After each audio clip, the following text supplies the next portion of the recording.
J'ai fini quand je l'ai salué, il me dit Pasteur Béton, ça va. Tu dis ça va?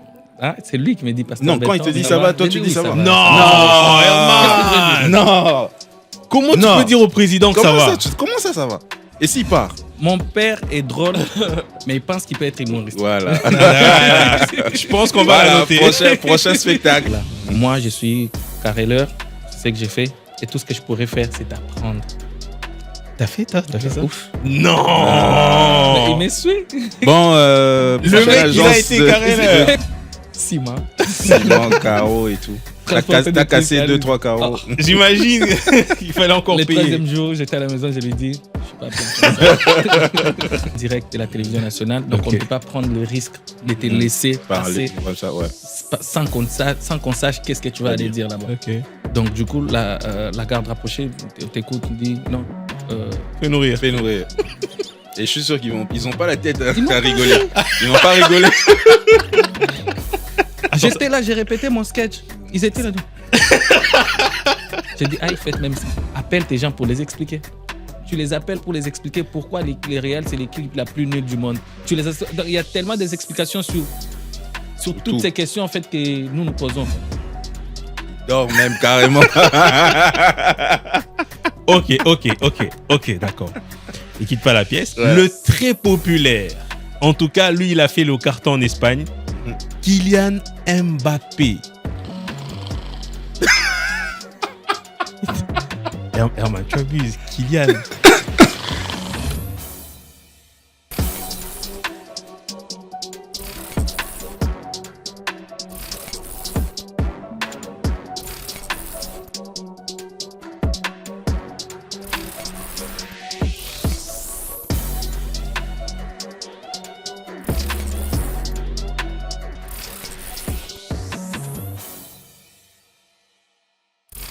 Bonjour à tous, bonjour à tous, partout, vous êtes partout, vous nous écoutez, vous nous regardez partout dans le monde. Bonjour à tous, bonsoir, ça dépend de l'heure à laquelle vous nous suivez. Nous sommes très ravis de vous retrouver encore pour un nouveau numéro, un tout nouveau numéro dans notre plateau. Vous commencez à vous habituer, vous savez déjà le concept.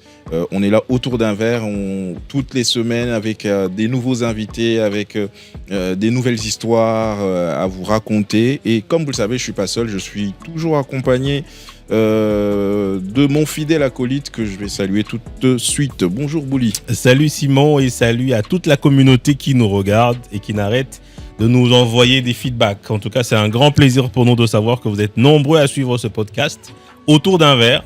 On a le temps de discuter des sujets qui vous intéressent et surtout aborder ça de la manière qui vous intéresse aussi. On est de retour avec un nouveau numéro spécial aujourd'hui parce qu'on a un invité spécial. On a un guest très très lourd qui nous fait l'honneur d'être là aujourd'hui, en tout cas pour ce numéro. Et c'est un grand plaisir. Tu as quelque chose à dire avant qu'on puisse inviter l'autre Non, rien à dire. J'ai hâte de le découvrir et j'ai hâte de partager ce moment autour d'un verre avec lui. J'espère qu'on va s'amuser. Alors, rapidement, je vais l'introduire. On va, comme d'habitude, une petite intro sur mesure. Et notre invité va nous dire si l'intro lui plaît ou pas. Sinon, voilà. Sinon, il fait sa propre intro. Hein. On ne discute pas. L'invité du jour, c'est l'un des humoristes congolais les plus appréciés de sa génération. Donc, il est auteur de plusieurs concepts à succès qui ont mis tout le monde d'accord, tels que Je suis dans le bruit, Surveiller le fleuve. Et après une longue tournée africaine et européenne, oui, on l'a vu dans plusieurs événements au Gabon, un petit peu partout en Afrique et même en Europe. On l'a vu il y a quelques années à la finale de la Champions League à Istanbul. On l'a vu à la CHAN également en Algérie. Il a été le meilleur supporter de la CAN 2023 en Côte d'Ivoire. Il nous fait aujourd'hui l'honneur d'être là, après plusieurs représentations donc sur l'étendue nationale, mais aussi à l'international. Oui, parce qu'il s'est produit au Palais des Congrès de Brazzaville, mais aussi dans la salle mythique de spectacle parisienne, le Casino de Paris, où il a fait un magnifique spectacle. Il nous revient à Kinshasa avec un nouveau spectacle. De quoi s'agira-t-il ? Il va nous l'expliquer lui-même. Mais avant, accueillons, mesdames et messieurs, le plus grand Barcelonais de l'Afrique, le père des immatures, le prédicateur de la bonne humeur. Vous l'avez compris, Daddy Herman is in the building. Là, c'est le public, hein. Ça, c'est pas nous. Ouais. C'est le public. Il faut qu'on rajoute l'effet du public. Oui, au montage. Ouais, je vais rajouter ça. Bonjour Dadi. C'est pas un, mais c'est bien. Bonjour Simon, bonjour Bouli. Voilà. Merci, je suis très content d'être avec vous ce soir. Autour d'un verre, autour des 3 verres. Voilà. C'est le concept, tu l'as compris, on est autour d'un verre. Comment tu as trouvé la présentation d'abord? Il faut toujours une petite cote. On a rien oublié. Non, vous avez peut-être oublié des éléments très importants qui là là. risquent de me faire confondre dans la masse des gens moins sérieux. Il fallait préciser les tout mariés. Les très mariés. Ça, Je préfère que vous oubliez même certains détails, mais là c'est très important. Ah oui. Oui, là c'est très important. Marié depuis combien de mois déjà? Le problème c'est pas La le durée. temps, la durée. Le problème c'est l'expérience. Quelqu'un qui s'est marié il y a 2 semaines vaut mieux que quelqu'un qui a une expérience célibatoriale de 10 ans ou de 20 ans. Ça, c'est comme ça. Donc le plus important ce n'est pas la durée dans le mariage. Donc l'expérience célibatoriale. L'expérience, non, les plus importants c'est l'expérience acquise Acquise dans le mariage. dans le mariage. Ok. Les célibataires.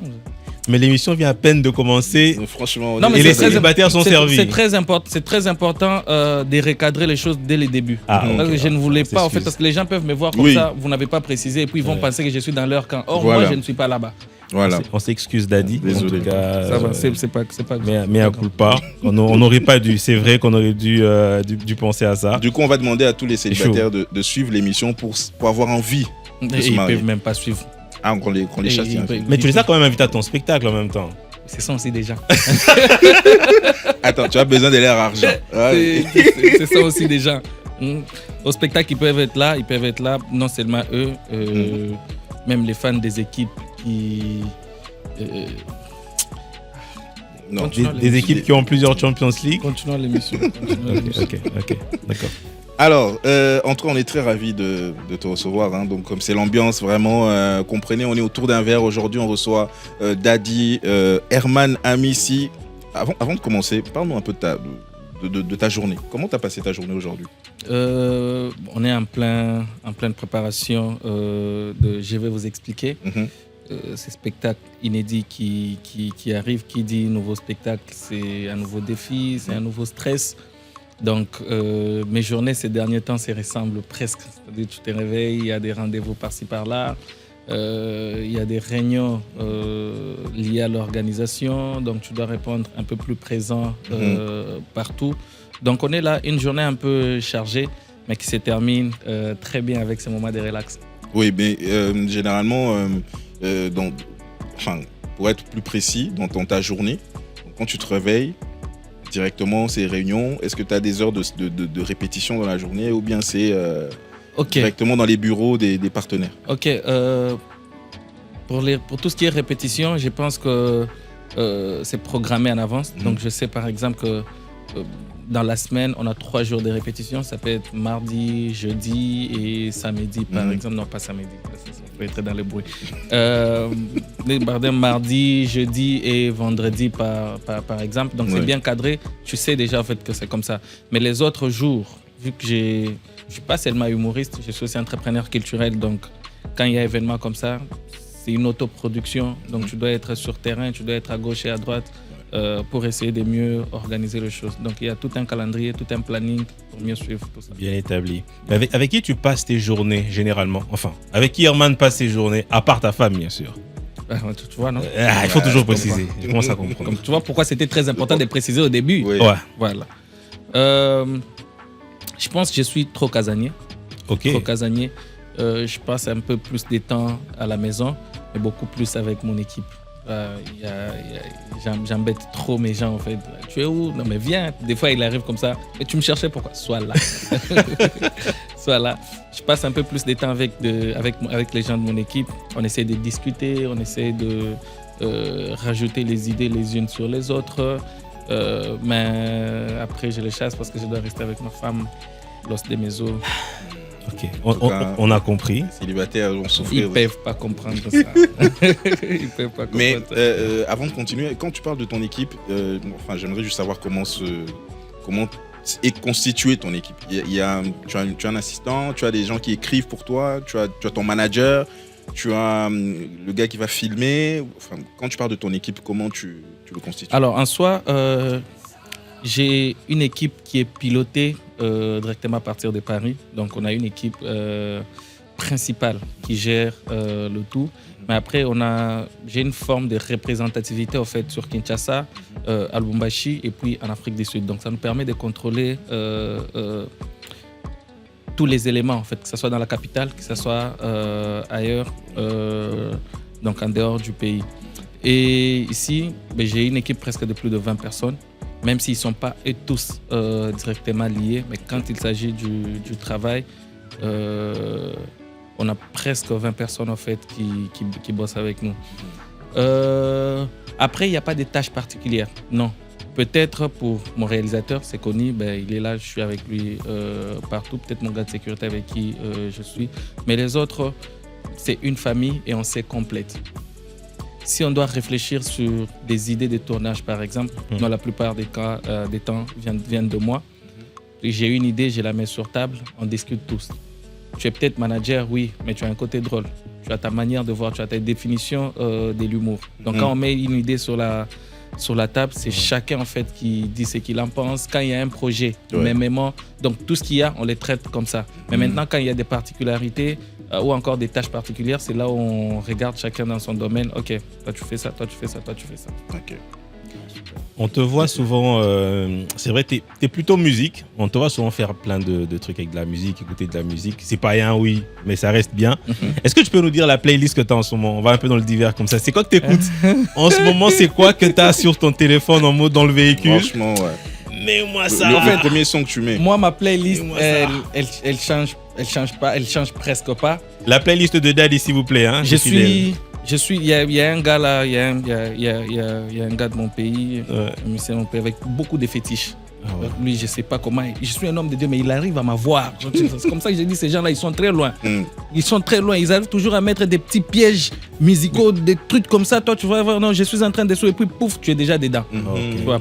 Mais dans ma playlist, Gali Garvey, il revient avec beaucoup de chansons. Ouais, c'est vrai. Je l'écoute énormément et je n'arrête pas de le lui dire. J'ai Gali, j'ai Gaze, j'ai Fali, j'ai Inos, j'ai Ferré, j'ai Héritier. T'es un lover, toi. C'est ce que j'allais dire. Mais non, oui, non, parce que t'es non. Oui, non. Je suis un chercheur des pièges musicaux. Là, il faut bien souligner. Je suis un chercheur des pièges musicaux. Que les artistes que tu as choisis là, c'est vraiment l'amour 90%. Peut-être c'est l'amour qui chante, mais moi, quand les écoutant, je suis dans une patrouille ecclésiastique. Ah, ok. Donc tu cherches le message caché. Voilà. Parce que je ne peux pas prêcher mes fidèles sur les pièges dans la musique si moi-même je n'écoute pas. Je dois écouter, entrer en profondeur. Des fois, tu me vois les yeux fermés, toi tu penses que je suis dans la profondeur de la chanson. Non, je suis dans la profondeur de la recherche. Amen. Tu vois? Ne confondons pas les choses. Ok, on n'écoute pas la chanson de la même façon. Focus. Non. Ok, c'est bien. Donc, Gali, Gaze, Inos, Fali, Ferré, Héritier, Fabregas. En tout cas, très musique congolaise. Hein. Oui, moi je suis un consommateur local, national même si je peux le dire. Donc, de ce côté-là, c'est bon, on consomme. Ouais, super. Comment je vais écouter? Parce que moi, je ne vois pas des gens. Même, ce sont des choses qui se passent. Moi, ça m'étonne de fois. Après, je ne juge pas. Par exemple, la musique anglophone, j'aime. Mais je n'écoute pas. Je ne comprends pas. Ça, tu ne comprends pas les paroles. Oui, des fois, ils chantent rapidement comme ça. Nous, l'anglais qu'on connaît, c'est l'anglais Good morning, teacher. Notre anglais I'm looking, si c'est quoi. Donc, tu sais, l'anglais de base, oui, c'est simple. Et je suis vrai envers moi-même. Je sais que, ok, il y a des musiques qu'on aime. J'aime peut-être le rythme, j'aime. Après, j'aime chanter ce que je comprends. Mais c'est pas ce qu'on va voir avec nos filles ici en boîte de nuit. Tu vas voir, on met Burna Boy comme ça, c'est elle qui saute. Ma chanson. Mais une fois que les DJ diminuent seulement un peu les volumes. Faut voir Charabia qui sort de la bouche de quelqu'un. On peut même insulter les gens. On peut biper même. Alors, on va rentrer un petit peu en arrière.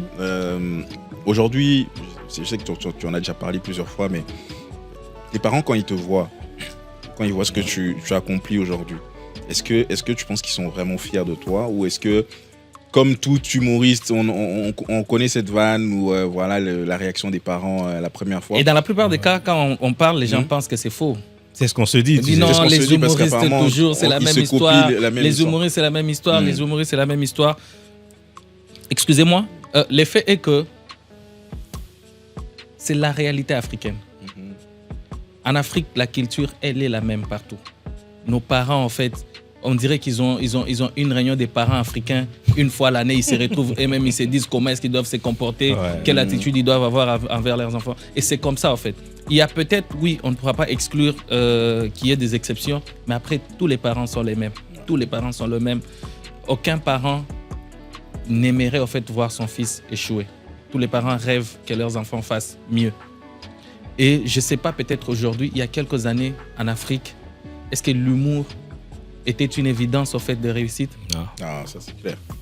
Être comédien. Et déjà, est-ce que tu pouvais arrêter une fille en route, lui draguer en lui disant je suis comédien? Non. Ouais. Mais je pense qu'aujourd'hui, pour ne pas dire au fait qu'on parle un peu plus de nous-mêmes, mais je pense qu'on a contribué au fait à cette bataille. On a contribué à ces combats au fait de remettre au fait l'humour à la place qu'il doit être, révolutionner aussi quelque part ces métiers. Ouais.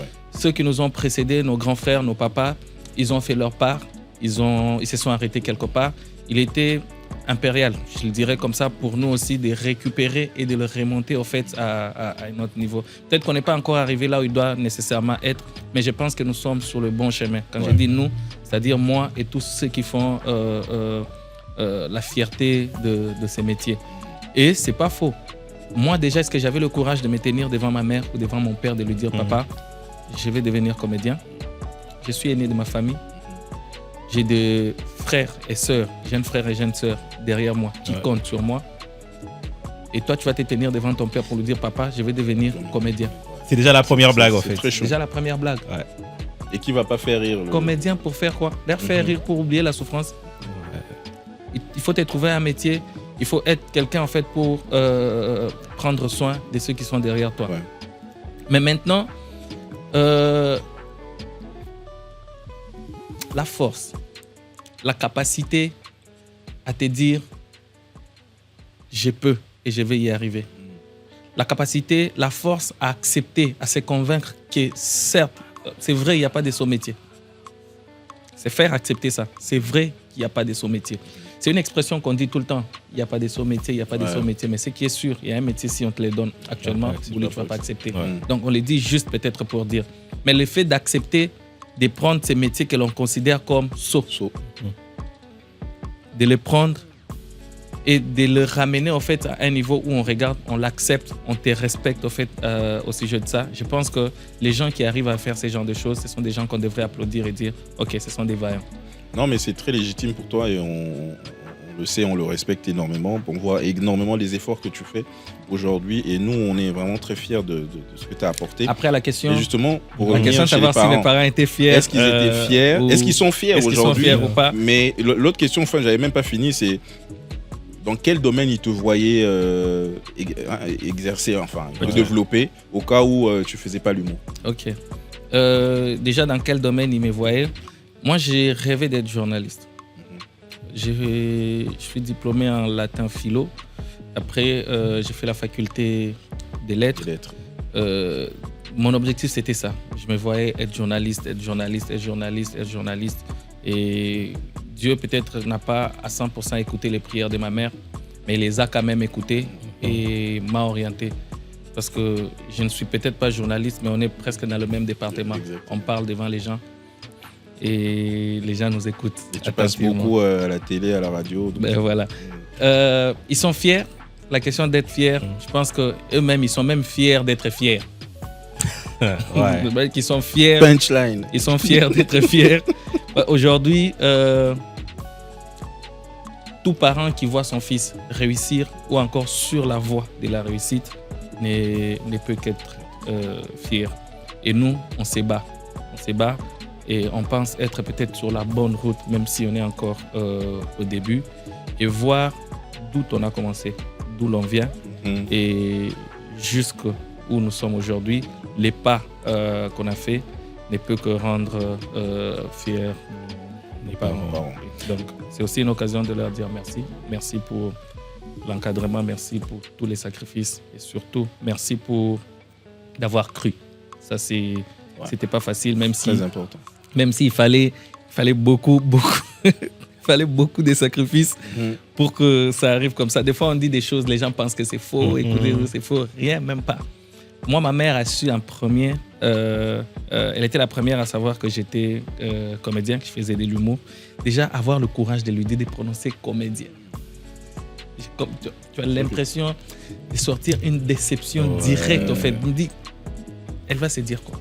Qu'est-ce qu'elle va penser? Comment elle va me regarder? Ce sont nos mamans, elles nous aiment telles que nous sommes. Peut-être qu'elle ne va pas l'exprimer comme ça. Ouais, mais... Elle va te dire, oui, vas-y, courage, mon fils, je te soutiens. Mais au fond, elle pense quoi? Elle se dit quoi? Suis-je pas une déception pour elle? Elle ne se dit pas, Seigneur, c'est tout ce que tu as trouvé pour mon fils. Nos mamans prient beaucoup. En tant que fils aîné, en plus. Donc, voilà, toutes ces prières,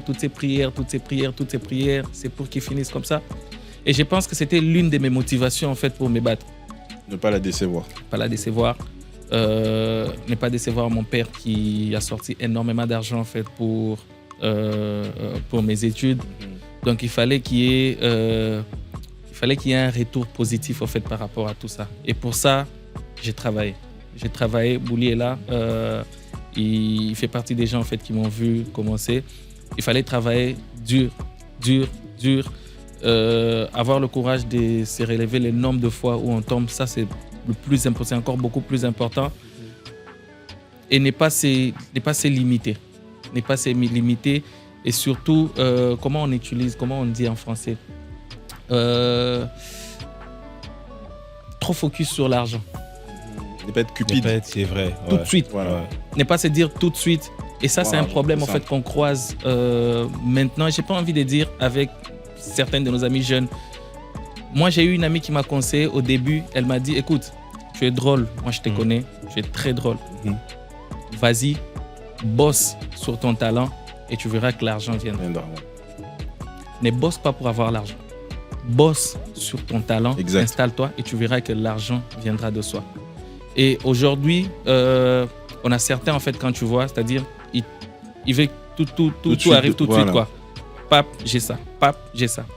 Pourquoi? Parce qu'il voit peut-être Simon le gagner avec facilité. Exactement. Il voit peut-être Bouli le gagner avec facilité. Mais il ne sait pas par quoi Simon est passé, par quoi Bouli est passé, en fait, pour arriver à ça directement.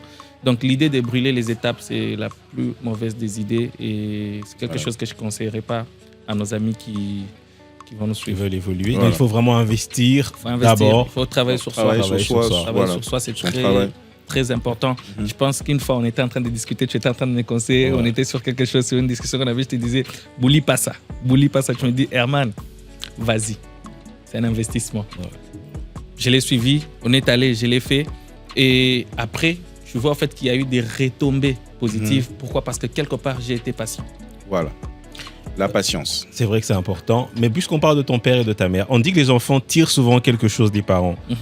Entre ton père et ta mère, qui a ce petit sens de l'humour? Mon père, il est drôle. Comment? Sérieux? Il est drôle. Ça ressemble à quoi? Des fois, lui, il t'appelle, même il te raconte des blagues.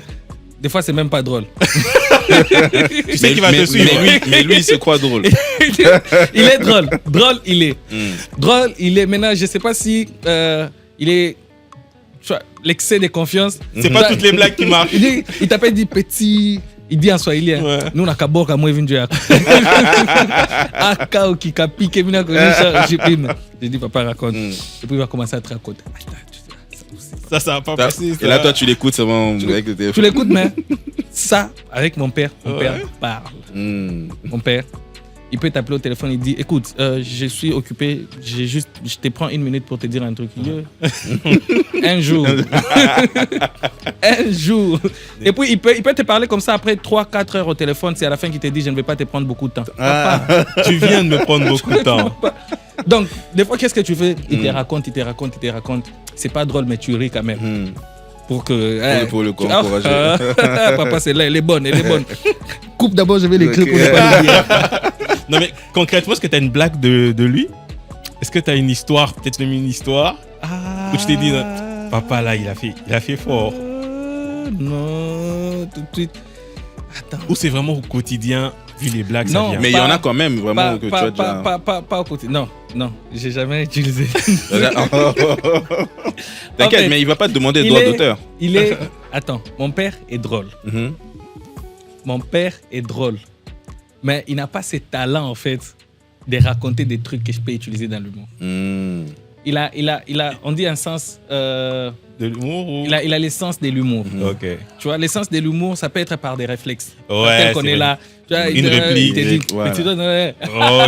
Ok. Mais maintenant, à chaque fois qu'il doit t'appeler pour te dire j'ai une blague, Ça marche pas. j'ai jamais. Mais peut-être qu'un jour tu vas raconter la blague qui ne marche pas là, et c'est cette blague là qui va faire C'est rire même là. ça la blague, en fait. La blague, c'est fait de se dire Hmm. mon père est drôle, mais il pense qu'il peut être humoriste. Voilà. Je pense qu'on va Voilà, la noter. prochain spectacle. Voilà. Ça, on va noter. Ouais, ça c'est le titre. On a le titre du prochain spectacle. Mais alors, c'est quoi la relation que tu as avec les deux parents? Parce qu'on sait très souvent, c'est les hommes qui sont plus maman. Ouais. Les papas, ils ont plus plus d'affinité avec les filles. Mhm. Mais c'est quoi la relation que tu as vraiment particulièrement je avec les deux? Je comprends pas. C'est un fait qui est. En fait, c'est tout à fait naturel. Ok. Ça se force pas. Tu as remarqué que les hommes, ils ont tendance en fait à être beaucoup plus Exact. paternels Mhm. et les femmes aussi beaucoup plus paternelles. Mais aujourd'hui, Dieu merci, j'ai une très très bonne relation en fait avec les deux. Chacun a sa part. Donc chacun reçoit l'amour, le respect, la considération, l'honneur qu'il faut pour ça. Après tout, sont tous mes parents. Il fallait qu'ils soient les deux ensemble pour que je sois là. Donc, ils sont tous au même niveau. Même si je sais que nos mamans, elles sont beaucoup plus affectives. Donc, elles sont là, c'est tout le temps, ça va, ça va. Je vais raconter une blague vite fait en passant. On sort la vidéo des sensibilisations, kidnapping. Ouais, je me rappelle. Avant de sortir la vidéo, on s'est dit, OK, pour mieux sensibiliser, pour mieux attirer l'attention des gens, on va sortir en fait ces trucs pour dire, ben voilà, on ne va pas Herman, on ne va pas... Norman a disparu, ok. Ouais. Là, vous allez comprendre la différence entre mon père et ma mère. C'est que mon équipe prend quand même le temps de signaler très proche. C'est qu'on appelle ma mère, elle ne prend pas. On l'appelle, elle ne prend pas. On l'appelle, elle ne prend pas. Après, nous, on publie. C'est que ma mère reçoit l'information avant de voir qu'il y avait des appels. Ok. Et en s'inquiétant, elle regarde son téléphone, elle voit... elle rappelle quand même les numéros. L'un de mes gars, José Kitoko, que j'ai salué en passant.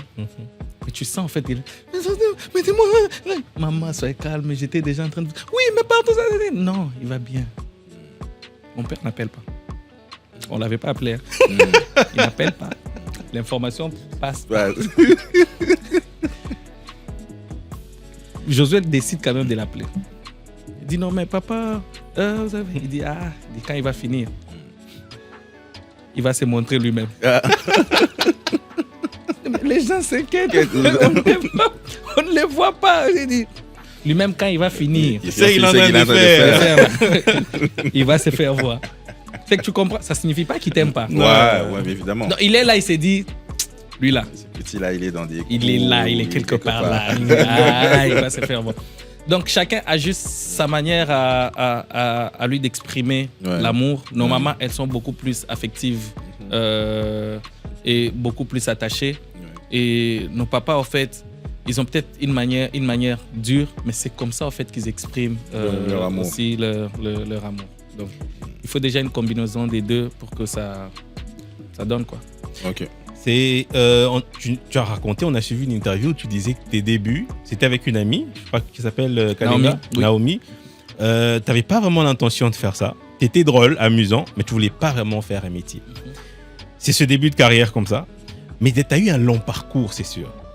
Quelles sont les anecdotes, en fait les histoires drôles ou tristes que tu as pu vivre où tu te dis, non mais je me rappelle qu'à mes débuts, j'ai fait ça, les gens n'ont pas ri, ou j'ai fait un événement où les gens ne sont pas venus, ou pendant le show, il y a un gars qui m'a dit que j'étais nul. Est-ce que tu as vécu des choses pareilles dans tes débuts?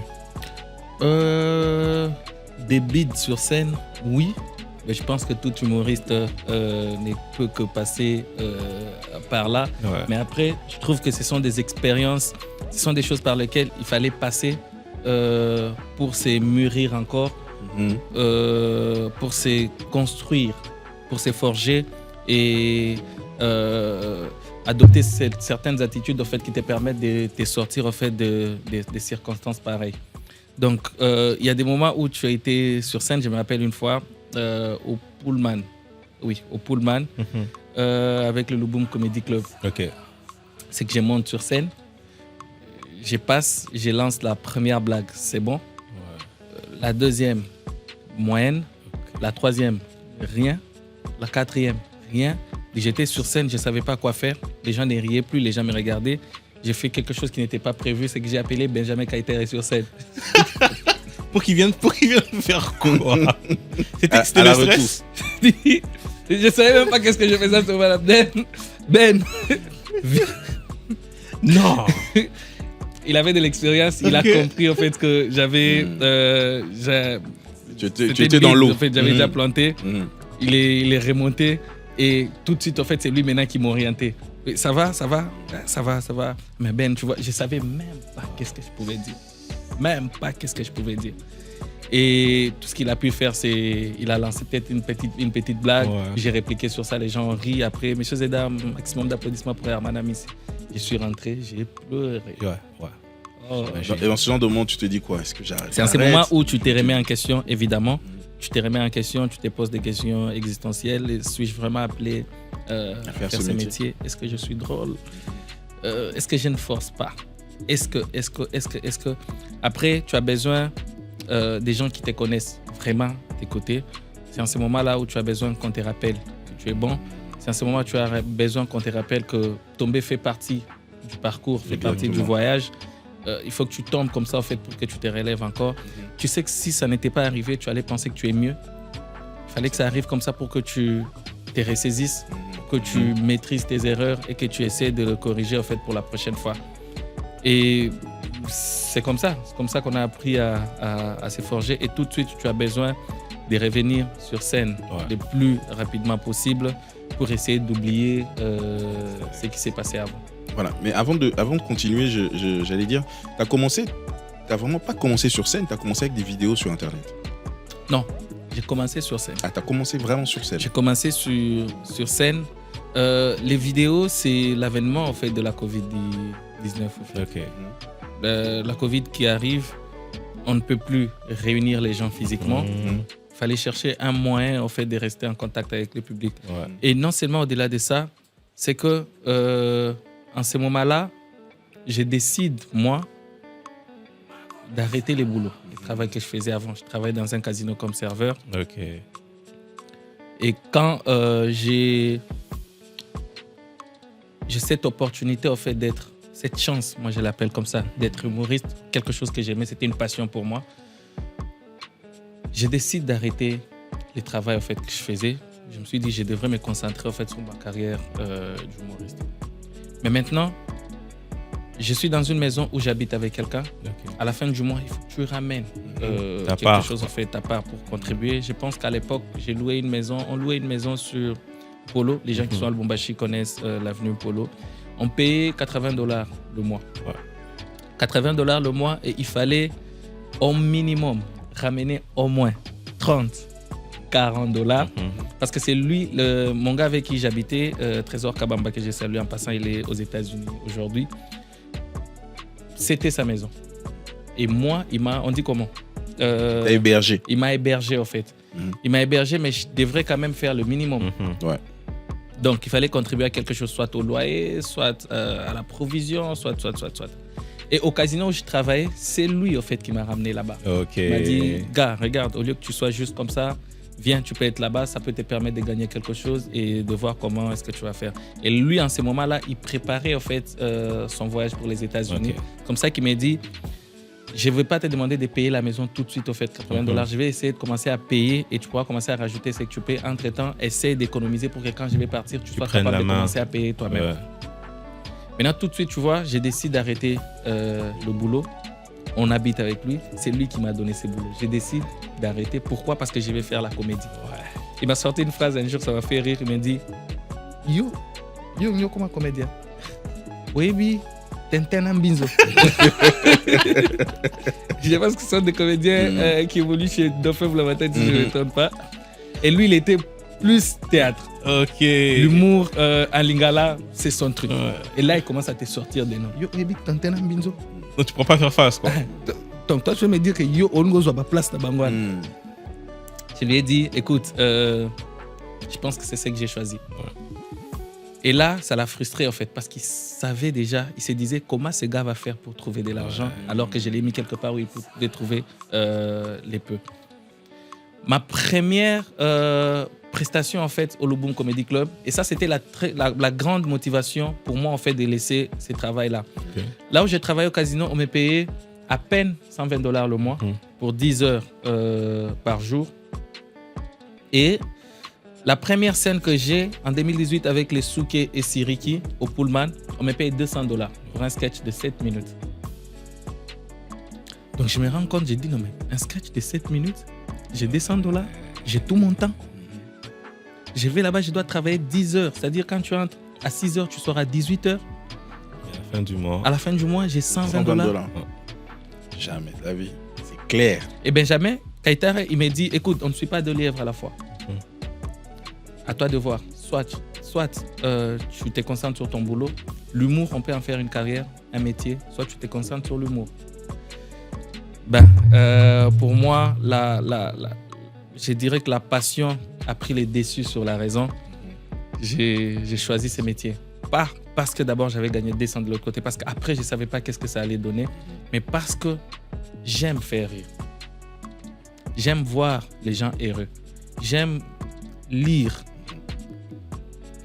la gaieté, le positif au fait sur les visages des gens. J'aime être pointé comme quelqu'un qui apporte la bonne humeur. Ouais, c'est vrai. Et c'est pour ça en fait que j'ai choisi ce métier. Après, ça commence à devenir compliqué.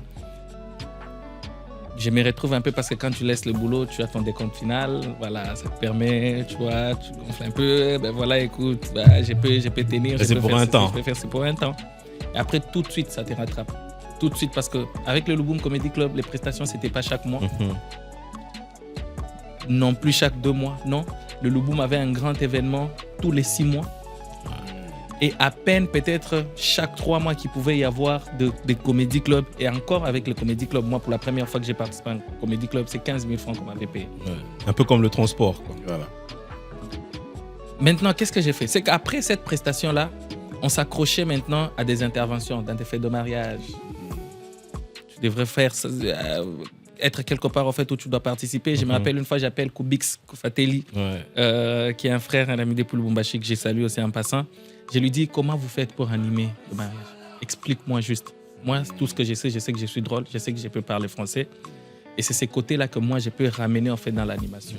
Mais maintenant, les autres étapes, comment ça se dessine? Explique-moi. Koubix m'a expliqué, il m'a donné quelques éléments. Chanel Chikou fait partie des gens, des gens qui m'ont aidé aussi dans l'animation de mariage. Dans l'animation. Et c'était ça maintenant, je vivais de ça. C'est que tu devrais être là, voilà, il faut attendre quand il y a un mariage quelque part, on t'appelle. Et je me disais, c'est servir des opportunités que tu as pour être sur scène, mieux prester et rester dans la tête des gens pour qu'on t'appelle quand il y a des événements. Okay. Donc c'était comme ça, c'était la méthode que j'avais choisie. Mais maintenant, tout de suite, il y a la Covid. Ah, c'est là que tu as basculé. Mais c'était une bonne chose, la Covid, pour toi? Non, pas au début. Pas au début. Mais comme on dit, c'est juste dans toute situation, il faut voir le côté positif. Okay. Ça, c'est très, très, très important. Parce que non, tout de suite au début, moi, j'ai besoin que les gens se réunissent pour prester, pour avoir de l'argent. J'ai vu avec quelqu'un, ça devient un défi. Il t'a donné un boulot, tu as refusé. Et maintenant, en fait, tu dois prouver que ce que je suis en train de faire, je peux trouver quelque chose pour l'amener. Exact. Entre-temps, malgré la Covid, le casino continue à fonctionner, peut-être d'une manière clandestine. Oui, mais ça continue à fonctionner. Donc lui, il avait de l'argent. Et moi, je suis à la maison. Il n'y a plus de mariage, les gens ne peuvent plus se réunir. Et Bouli, c'est chaud. Très chaud. J'ai commencé à déprimer.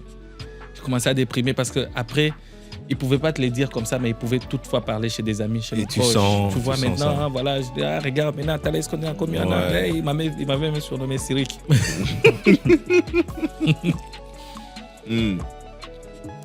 Déprimé, tu es tout le temps à la maison. Je dois faire comment? Tu ne peux rien faire, tu ne peux rien faire, tu ne peux rien faire. C'est comme ça qu'on me parle de TikTok. On dit non, mais il y a un réseau social là, voilà, tu peux créer des contenus, voilà. Pas que ça paye, non. Mais actuellement, en fait, comme les gens ne se réunissent pas, Ouais. ça te permet de rester en contact avec ton public. Ouais. Moi, c'est ce que je ne voulais pas perdre. Ok. Je me disais, mon public, comment j'ai fait? Mais c'est là, en fait, que j'ai créé mon compte TikTok. C'est là que j'essaie de reprendre mon compte Instagram et commencer à créer des contenus au fur et à mesure, voilà, comprendre ce que les gens aiment, comprendre ce que les gens veulent, voilà, et puis tu sors des contenus. Petit à petit, ça marchait, ça commençait à tenir, ben voilà. Et c'est comme ça que j'ai basculé. Je me suis dit, ok, je pouvais toutefois me concentrer sur ça. Pourquoi? Parce que après, il y a des entreprises qui commençaient à s'approcher au fait de toi. Non, écoute, on a besoin de ça, on a besoin de ceci. Ok, avant, tu peux demander $100. Après, non, $200, tu sens 300, ça peut marcher, 400, ça peut marcher. Et ainsi de suite. Et ainsi de suite. Et à un moment, je me suis dit, non, mais la Covid est passée. On pouvait retourner en fait à nos spectacles. Je me suis rendu compte que je m'étais fait quand même une communauté qui me suivait. Et j'ai commencé à réfléchir comment faire en fait pour ramener cette communauté qui me suit virtuellement, les ramener en fait en présentiel. Présentiel. Juste pour savoir, pour ceux qui t'ont connu sur les réseaux sociaux, on a toujours pensé que tu n'étais pas un gars des stand-up, tu n'étais pas un gars qui faisait de la scène. Beaucoup de gens se sont dit, mais le gars qui fait des TikTok, il pense qu'il peut ramener. Tu as quand même vécu ça, non? Oui. Mais après, en fait, j'étais pas mûr dans le stand-up. Oh, ok. Non, j'étais pas mûr. Et je continue encore humblement, en fait, je continue encore à apprendre, je continue encore à me battre, en fait, pour faire encore mieux. Le stand-up est vaste, c'est une science, c'est un domaine qui est très, très, très, très vaste. Et on apprend chaque jour. L'occasion que j'ai de me retrouver auprès des grands, de ceux qui ont fait déjà plus dans ces domaines, me permet en fait de m'asseoir, de prendre mon cahier, mon stylo, écrire et comme ça continuer ma propre formation, quoi. Donc c'est comme Ok, ça. doucement, je te laisse. Je voulais vraiment savoir, tu parles de galère. Herman, raconte-nous, attends, t'as galéré dans quoi? C'est quoi comme galère? Aujourd'hui, les gens, ils te voient, Herman, il est bien, Herman, il voyage, Herman, il fait ceci. Il y a plein de jeunes qui se disent, mais là, quitté de là vers là. Genre, vraiment, tu me T'as dis, vraiment nous, est-ce que tu souffert, manquais à manger, tu manquais l'argent de transport, tu te réveilles genre avec 1000 francs. Galère de galère, quoi. La galère, je l'ai traversée juste par les petits exemples que j'ai donnés. J'ai fini mes études, licencié en langue des affaires à la faculté des lettres. Mon père ferme tout de suite, c'est-à-dire, il dit, j'ai fait ma part. Ouais. C'est bien. Il y a tes petits qui ont aussi besoin en fait des moyens pour étudier. Bats-toi maintenant. Et là, tout est fini. Après, tu te rappelles, à l'époque, on faisait des tests d'orientation. C'est comme ça en fait qu'après les tests d'orientation, on m'a renvoyé en fait en langues et affaires. Là, moi, je ne sais pas encore. Je me dis, ok, c'est toujours la faculté des lettres, donc j'ai encore la facilité. Et on avait beaucoup de cours des langues, donc je me dis que je pouvais. Et quelqu'un qui m'a dit, en passant, il dit, il y a même un département, non pas un département, on dit comment disons-le comme ça, il y a un département de journalisme en fait à la faculté de lettres. Ok. Très facilement en fait, tu pourras après en fait être là-bas, Basculer, aller vers le journalisme. en fait, aller vers le journalisme. Ok. C'est comme ça que je vais là-bas. Mais après, avec les langues et affaires, j'ai compris tout de suite au fait que je pouvais être journaliste si je le voulais. Ok. Parce qu'on avait un peu de tout à l'intérieur. Et déjà que j'avais des amis journalistes à l'époque qui faisaient aussi les langues et affaires. Donc tout de suite, je me suis dit, ok, avec ça, j'avais peut-être la facilité de devenir journaliste aussi. Maintenant, qu'est-ce qui se passe? C'est que j'ai fini, mon père bloque un peu. Il dit, ok, on doit essayer de se concentrer aussi sur tes frères. Tu as fini, bats-toi, trouve-toi du boulot et viens aussi aider tes frères. Et là, j'étais un peu habitué, j'étais un peu gâté avant parce que mon papa m'envoyait de l'argent tout le temps. Ouais. Je me plaignais difficilement. Pour quelqu'un qui était habitué comme ça, tout de suite, il n'y a plus rien. Tu dois te rechercher. J'habitais seul avec un cousin.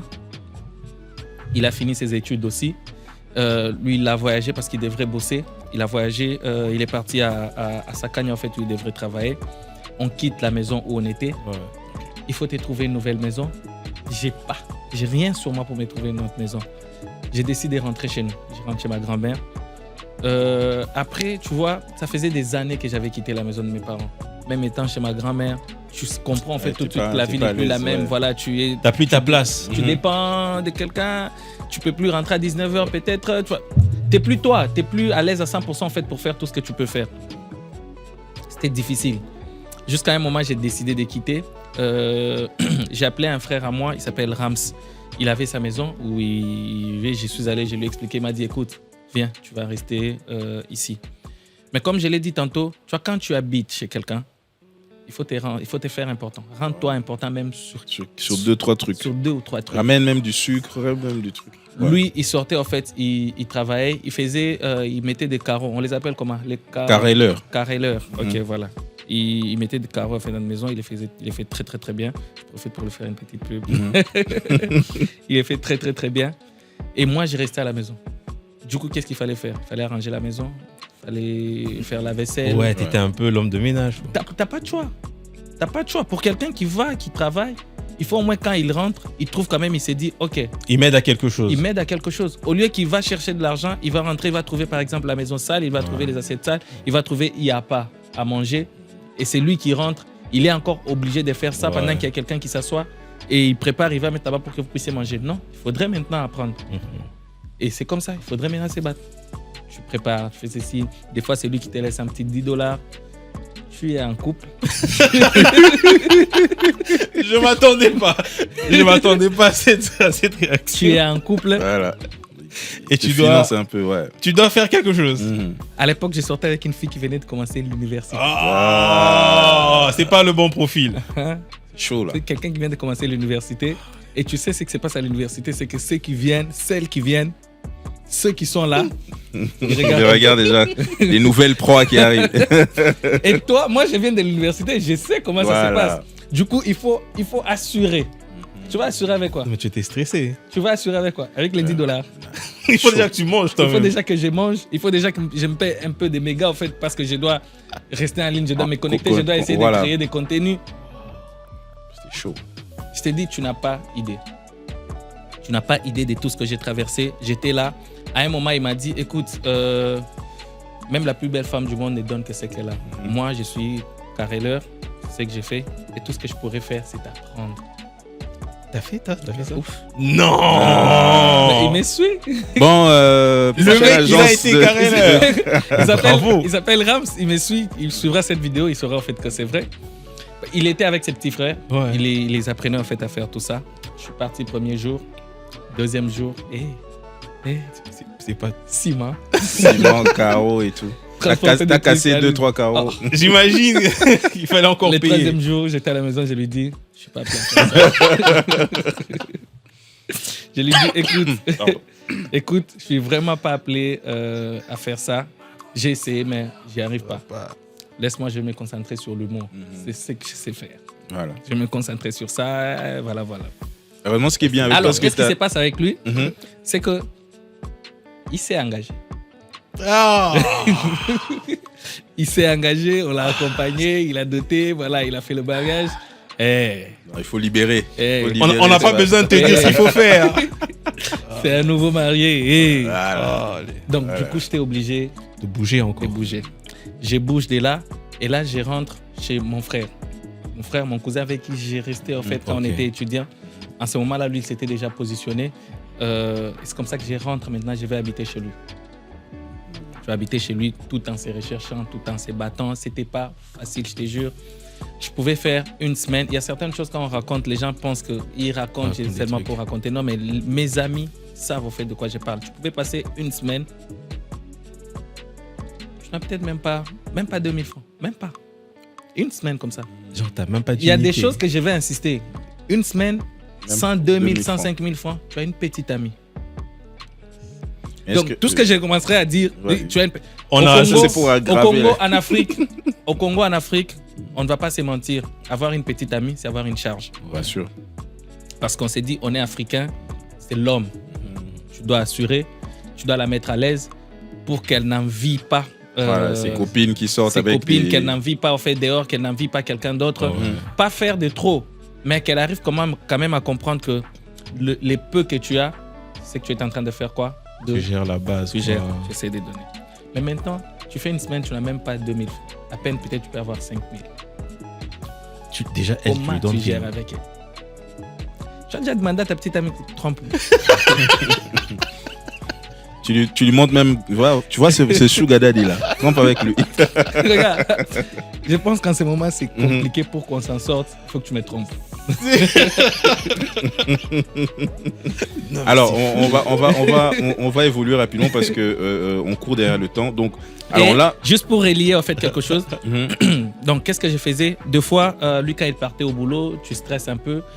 Tu vas voir, tu sors, tu vas aller traîner avec un ou deux amis. Et mon ami dont je vous parlais ici, je vous disais qu'il travaillait au casino.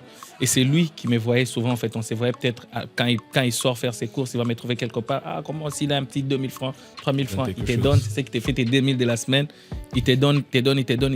C'est comme ça, en fait, qu'il me voyait tout le temps. Et c'est comme ça qu'il m'a dit une fois, il dit, écoute, là où je bosse, c'est comme ça, c'est comme ça, c'est comme ça. C'est comme ça que je suis allé là-bas et c'est comme ça qu'il m'a récupéré en fait pour habiter avec lui. Après la situation de la Covid est arrivée jusqu'à ce que je suis en train de vous dire aujourd'hui. Ok.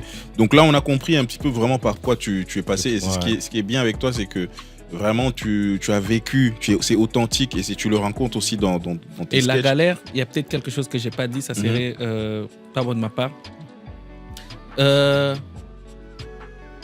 Des fois, ça m'arrivait de sortir avec ma petite amie, on sort,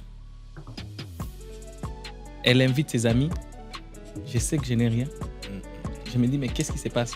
Elle sait que tu n'as rien. Et c'est elle après, tu vois.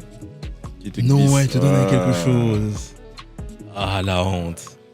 La honte. Non, mais c'est l'amour. Hein. Moi, Simon. Elle t'a soutenu quand même. Voilà. Tu fais quoi? C'est chaud. Tu prends. Mais ce que tu vas faire devant les gens. Qu'est-ce que tu fais? Non, mais tu dois être mal. Qu'est-ce que tu fais? Ça te fait mal, ça te gêne. Mais tu es devant une situation accomplie. T'as pas le choix. Voilà. Ah ben, en tout cas, un big up à toutes les petites amies qui soutiennent comme ça leurs hommes dans des moments de galère. Alors, ce qui est intéressant avec toi, c'est que vraiment, t'es authentique et t'as vécu vraiment tous ces moments de galère. Mais tu es resté connecté à ta passion, tu es resté connecté à ton objectif et à ton rêve. Et on a vu comment, dans la période du Covid, donc, grâce aux vidéos, tu as rebondi sur les réseaux. Et c'est là que, justement, le personnage de Daddy est né. Et tu as commencé à toucher les gens partout. Alors, rapidement, est-ce que tu peux nous dire quand maintenant tu commences à faire des vidéos et tu as des retours des gens partout en RDC, partout dans le monde, partout à Kinshasa, même dans des pays où tu n'étais pas connu, mais tu as des retours des gens. Comment tu vis ce moment-là? Comment tu t'es dit quoi? Alors, je me dis, c'est l'accomplissement. Je me dis, c'est l'accomplissement. C'est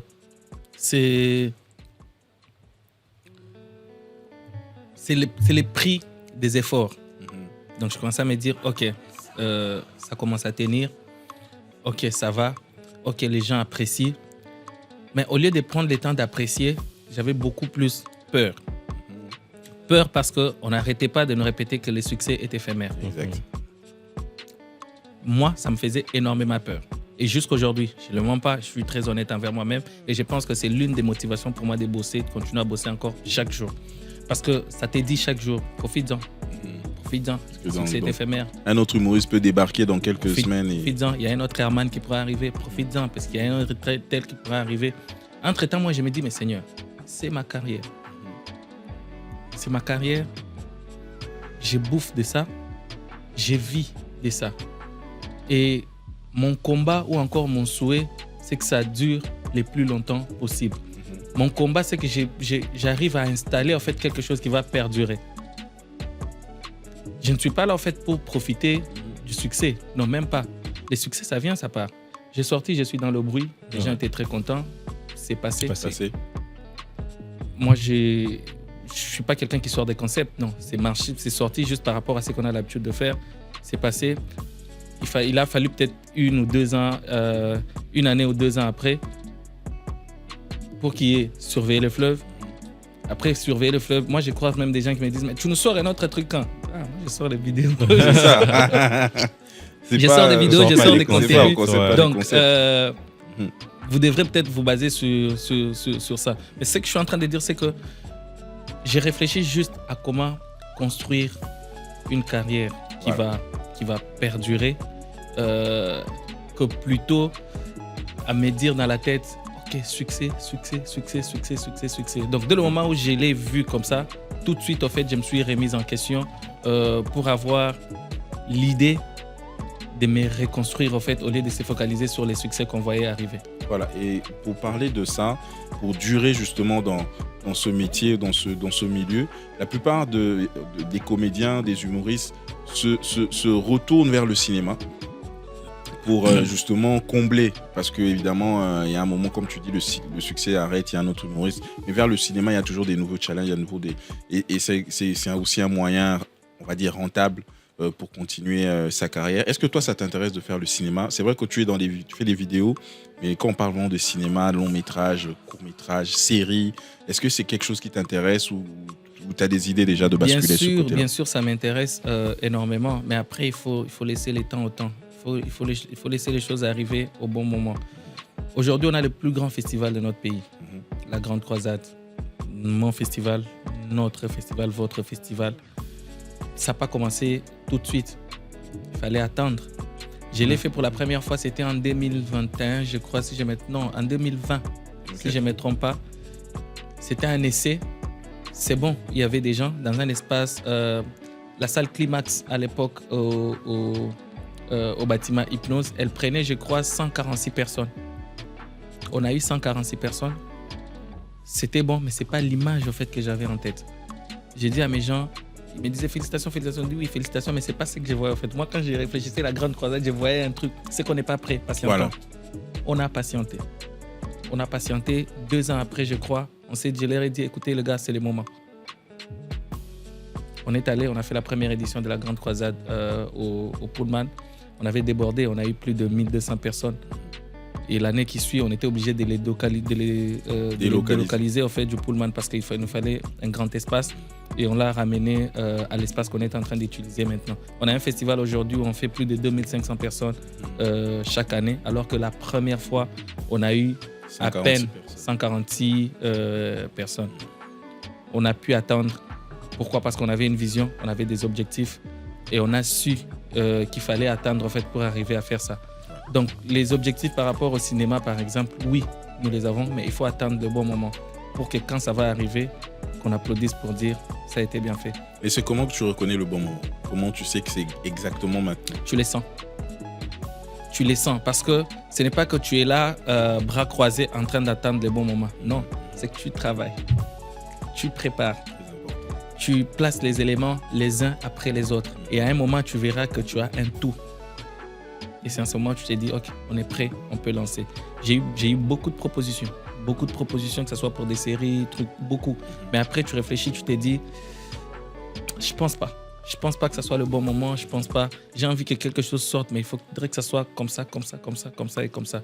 Donc, dès le moment où les éléments ne sont pas encore réunis pour avoir ce que tu voulais, tu patientes, tu bosses pour réunir ces éléments-là. Super. Aujourd'hui, tu passes pas inaperçu. Ton succès, il est vraiment énorme. Est-ce que tu gardes la tête froide? Et comment tu fais pour garder la tête froide? Parce que généralement, les gens, ils se perdent. Les gens, ils partent dans tous les sens. Je pense que l'entourage est beaucoup plus important. Mais aussi la vision. On dit qu'il veut aller loin ménage sa monture. Quand tu sais où tu vas, tu fais de ton mieux pour rester focus. Et l'entourage intervient à quel moment? L'entourage, c'est quand tu as des gens qui partagent la même vision que toi, ils sont là en fait pour t'aider à ce que tu ne te perdes pas. Et à chaque fois, tu bouges un peu. Ouais. Le chemin, c'est celui-là. Tu as une mère qui prie pour toi. Tu as une femme qui prie pour toi. Tu as des prières qui te protègent. Donc, tu as Dieu qui est là. Et ça va. Nous ne sommes pas parfaits. Ça nous arrive des fois. Tu croiseras sûrement quelqu'un un jour en route qui va te dire non, Herman, par exemple, c'est un orgueilleux. Tu croiseras peut-être quelqu'un d'autre qui te dira non, c'est pas un bon gars. C'est pour dire qu'on n'est pas parfait. Ça nous arrive qu'on tombe. Il y a quelque chose que les gens ne comprennent pas. Quand tu es un personnage public, les gens veulent que tu sois parfait. Les gens veulent que tu sois souriant tout le temps. Mais ils oublient que quelque part, il y a un humain qui se cache à l'intérieur avec ses défauts, avec ses problèmes de la vie. Comme je l'ai dit souvent, être humoriste, en fait, c'est avoir toute une charge que tu n'as pas aidée. Tu portes des charges, en fait, de plusieurs personnes. Moi, mon boulot, en fait, c'est de vous faire rire. C'est de vous faire oublier pendant un moment vos problèmes. Et mes problèmes à moi, comment j'ai fait? Je les raconte à qui? Je les explique à qui? Moi, je ne peux pas venir commencer à vous expliquer, écoutez, j'ai des problèmes. Non. Moi, quand vous me voyez, tout de suite, vous dire, oh, un sourire quand même. Souris-nous, photo, raconte-nous une blague. Mais maintenant, n'oubliez pas, en fait, qu'on a des problèmes. N'oubliez pas qu'on traverse aussi des moments difficiles. N'oubliez pas, en fait, qu'on passe par des choses. On a aussi besoin de parler, d'expliquer à des gens. Et justement, rapidement, dans ce genre de cas, c'est quoi ta soul? Enfin, c'est quoi qui est ton psy? Ou bien qui te permet d'oublier? Aujourd'hui, c'est ma femme. Aujourd'hui, c'est ma femme. C'est avec elle que je parle. C'est à elle que j'explique. C'est à elle que j'ai dit, écoute, je ne vais pas bien. Écoute, il y a ça, il y a ça, il y a ça. Et elle t'écoute et elle essaie de te rassurer. C'est ta première conseillère, on va dire. Bien sûr, bien sûr. Et après, tu as peut-être une équipe. Tu as des gens en qui tu as confiance. Les gens avec qui on a commencé, on sait leur parler. Et de temps en temps, il y a mon père, il y a ma mère, ça avance comme ça. Alors, on reproche souvent aux artistes qui percent de ne pas assez mettre en avant les autres. Et est-ce que on a l'impression qu'ils essaient de les étouffer un peu pour garder la lumière sur soi? Est-ce que c'est le cas aussi dans l'humour? Et est-ce que toi, tu as déjà vécu ce même cas? Est-ce que toi, tu as été aussi effacé un petit peu Aujourd'hui, je suis peut-être aussi accusé de la même chose pour dire je ne donne pas de la lumière aux autres. La bonne question, c'est est-ce que les autres veulent qu'on leur donne cette lumière? Déjà, pour qu'on te donne la lumière, il faut que tu sois prêt à accepter l'autre tel qu'il est et la place qu'il a. Exact. Nous, Benjamin Kaitare, à l'époque, on les respectait. C'était la tête. C'est le Louboum Comedy Club. C'est l'homme. Il nous a donné cette opportunité. Moi, j'ai voyé l'opportunité qu'il était en train de me donner. J'ai saisi l'opportunité. Je l'ai respecté et je lui ai donné la place qu'il lui fallait. Pourquoi? Parce que c'était l'international. C'était lui. On a saisi l'opportunité. Il nous a boosté. Et aujourd'hui, je fais peut-être sa fierté. Mais aujourd'hui, certains jeunes comme nous, est-ce qu'ils acceptent? Certains peut-être parce qu'on a eu à évoluer ensemble, certains peut-être parce qu'on a eu à partager une même scène, certains peut-être parce qu'on a eu à rester ensemble et qu'aujourd'hui, c'est difficile pour lui de se dire, ok, mon frère ou mon ami, les niveaux qu'il a aujourd'hui, c'est lui qui peut me donner de la lumière. C'est lui qui peut. Je vais donner un exemple très simple. Je suis contacté par Canal+ pour diriger le Canal Comedy Club Lubumbashi. Canal+ sort l'affiche. Pour annoncer à Lubumbashi, voilà, Canal Comedy Club à Lubumbashi, venez vous enregistrer, voilà. C'est l'engouement. Tout le monde veut être là. Tout le monde. On sera là. Canal+ sort une deuxième affiche pour dire c'est Herman qui va diriger les ateliers. Disparition totale. Je suis sur Lubumbashi, je croise l'un de mes amis qui a au moins accepté de participer. Il m'a dit tout de suite, il dit, quand on avait sorti la première affiche, tout le monde ici était prêt. Ouais. Mais quand on a sorti l'affiche avec toi, moi, j'ai entendu, ils étaient en train de dire « Eh, mi Nikou et Herman uniformé. » Ce que tu as dit en Swahili, il faut qu'on le dise en lingala. C'est-à-dire que Ngana et Herman a formé. Moi, je vais m'asseoir en fait pour qu'Herman puisse me former. Oh, moi, j'étais très content. Quand on m'a dit Lubumbashi, j'étais très content. Pour moi, je me disais, je vais réunir mes amis, on va s'amuser. L'humour, on ne forme pas. L'humour, on se forme. On partage. Personne n'est complet. Chacun prend ce qu'il peut prendre. Chacun dit, il explique, voilà. On est prêt et on se complète. Mais tout de suite. Et c'est pas faux, quand je suis arrivé, j'ai eu à former des jeunes.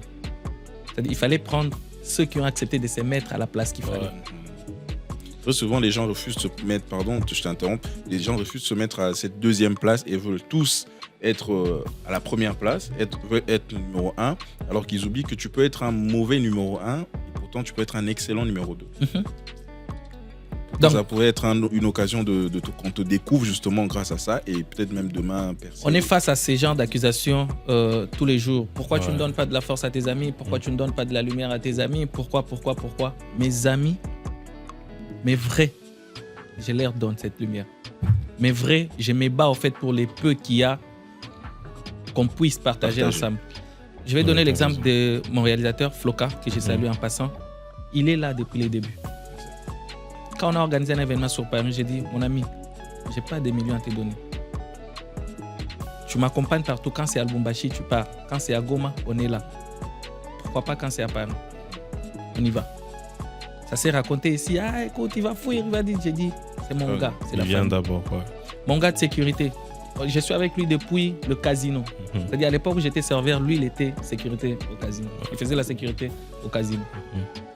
J'ai laissé, il m'a suivi. Il est là depuis les débuts. Je suis avec lui partout. On doit aller là-bas. On doit être où? On doit aller sur Paris. On y va. Donc, la lumière, quand il faut la donner en fait à quelqu'un dont tu es sûr que même aujourd'hui, en fait, si c'est lui qui a cette lumière, il ne voudra pas t'étouffer. Il ne voudra pas que tu sois dans l'ombre. Par contre, il voudra que vos deux lumières puissent briller pour éclairer aussi à grande part les autres. Aujourd'hui, on a ces jeunes qu'on a pu former grâce à Canal+, que j'ai dit merci en passant, à qui j'ai dit merci en passant. Ils ont presté dans la première partie de mon festival. Ok. Lubumbashi les a découverts. Les gens se disaient, mais waouh! J'ai eu l'occasion de diriger Canal Comedy Club Kinshasa. Je les ai dit, vous avez été patients. Je les ai ramenés encore à Kinshasa. Vous avez une opportunité, allez, saisissez votre opportunité. Vous ne savez pas qui va vous voir, qui va faire ceci. Comme vous avez l'habitude de bien travailler, venez, saisissez encore l'opportunité. C'est pas de la lumière. Voilà. En parlant de lumière, il y a eu une petite feinte, si ça s'appelle comme ça, de bad buzz qui allait se créer entre toi et Sai Sai. Je ne sais pas si tu te rappelles. Que tu as complètement mis de côté. Les réseaux sociaux ont voulu faire naître quelque chose à laquelle tu n'es pas du tout habitué, je peux dire. Déjà,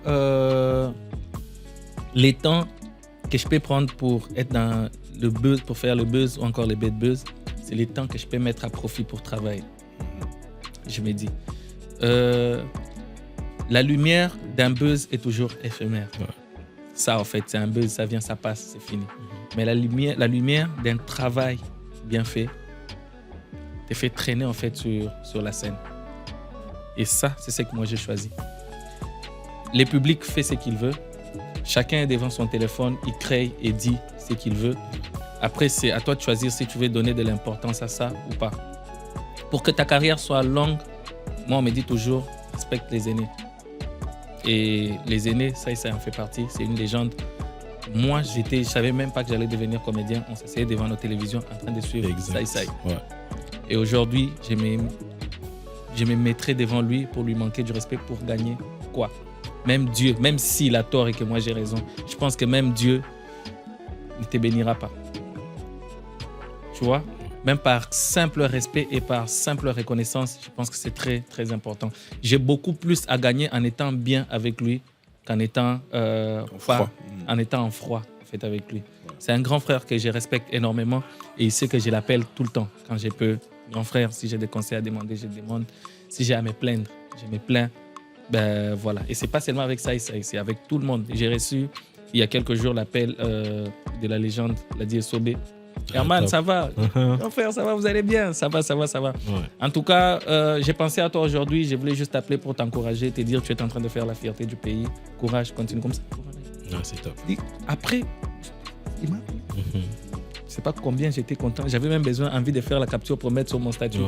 Mais non, en fait, on reste humble. Pour dire, on respecte nos aînés, on respecte nos légendes, parce que c'est par leur bénédiction, encore une fois de plus, qu'on pourra aller loin.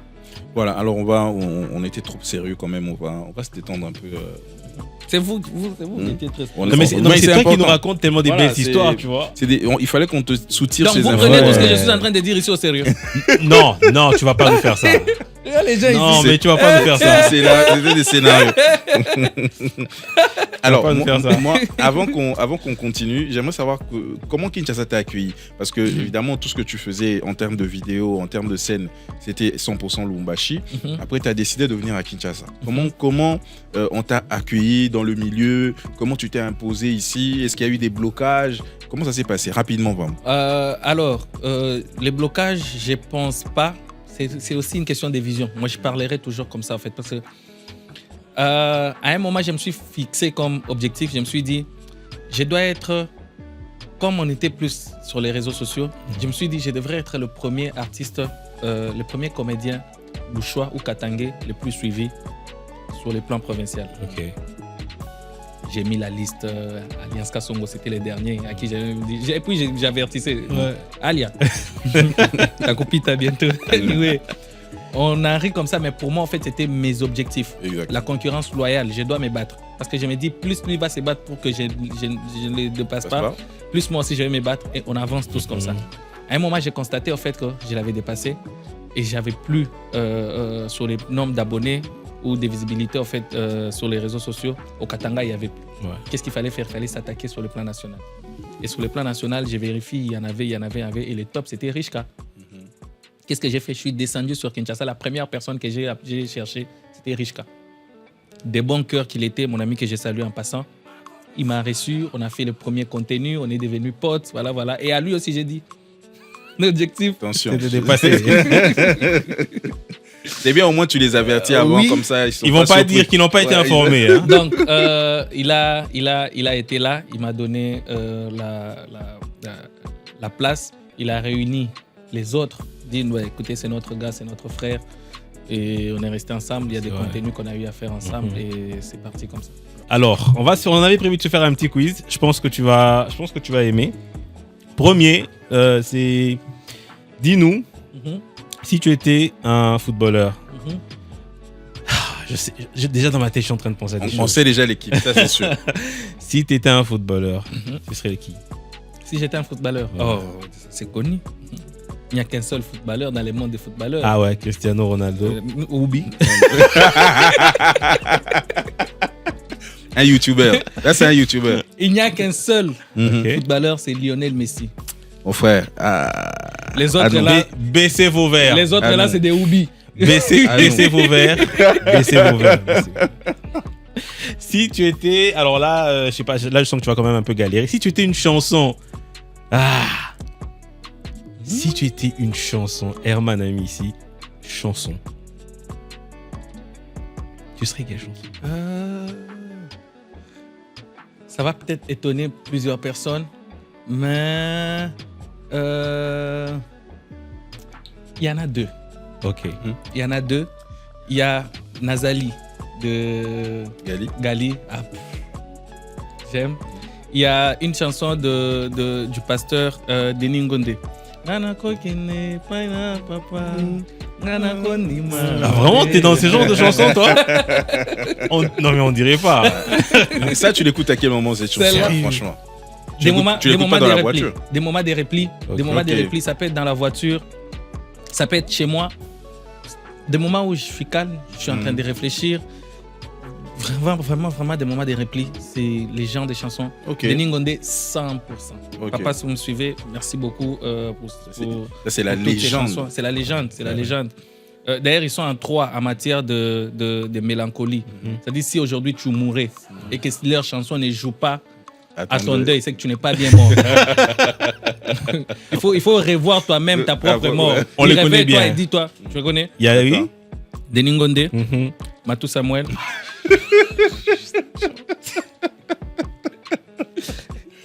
C'est qui les derniers? Et les troisièmes? L'Ifogo du ciel. Non, frère Patrice. Non, non. Alors, Ok, ok. ok. Non, et Mécano. Ah! Et il y a des chansons, quand tu entends, tu te dis, il y a y a un un deuil. deuil. Ouais, quelqu'un qui est décédé là-bas. Si même tu rêves cette chanson-là, tu dis. Tu te remets, tu dis, sans effet. Je reste vivant. Ah non, c'est vrai, Alors, on revient sur les questions rapidement. Donc, alors, on t'a vu il y a quelques années, on a vu que tu as été dîner avec le couple présidentiel. Ouais. Donc, dis-nous un peu, quand tu es avec le président, on parle de quoi? Qu'est-ce qu'on leur dit? Surtout quand c'est la première fois que tu les rencontres, c'est quoi la conversation avec le président de la République?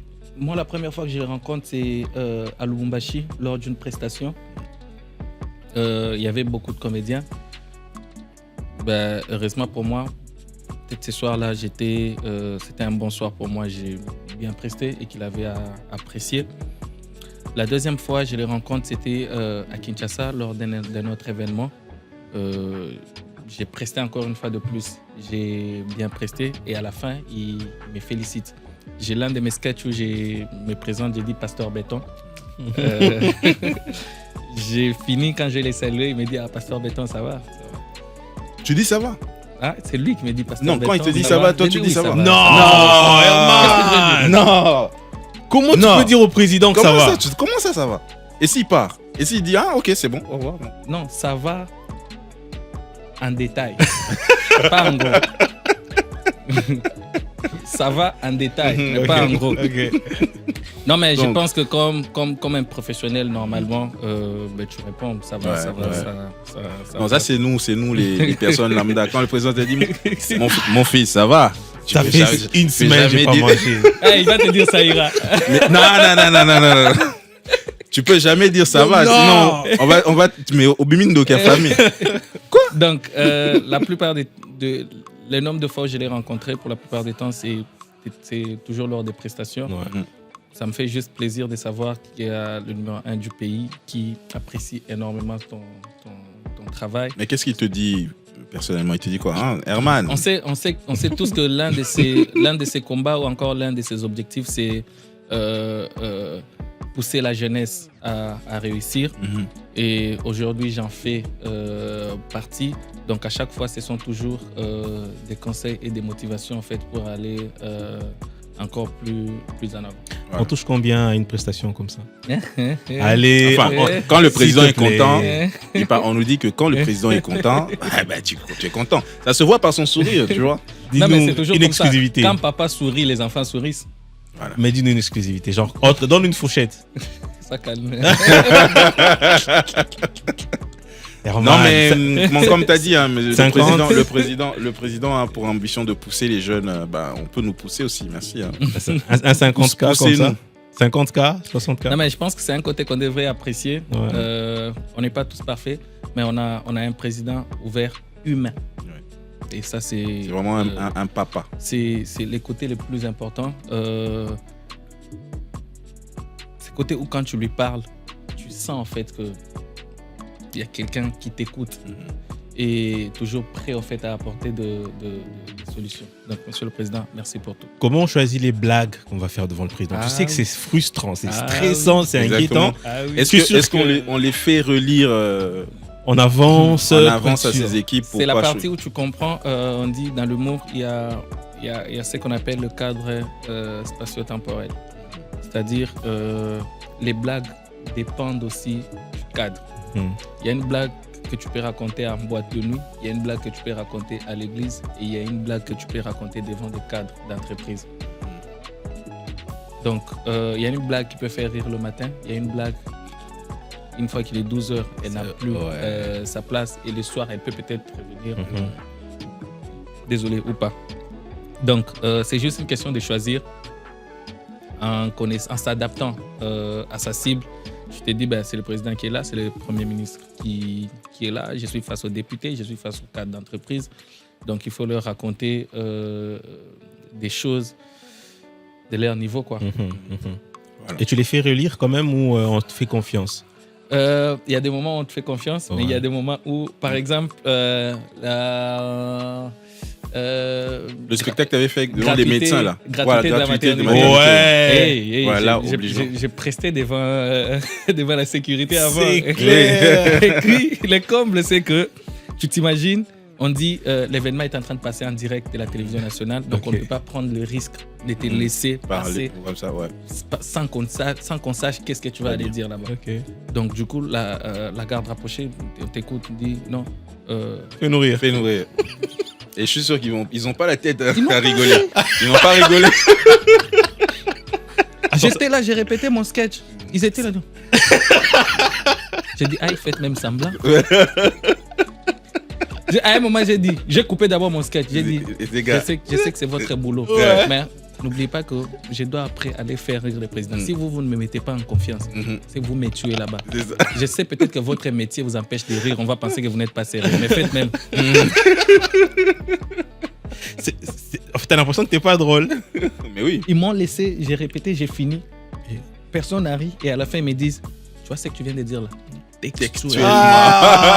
Ce que tu viens de dire là, c'est que tu vas rajouter. Nous rajoute Tu rien. rajoutes ni A, ni B.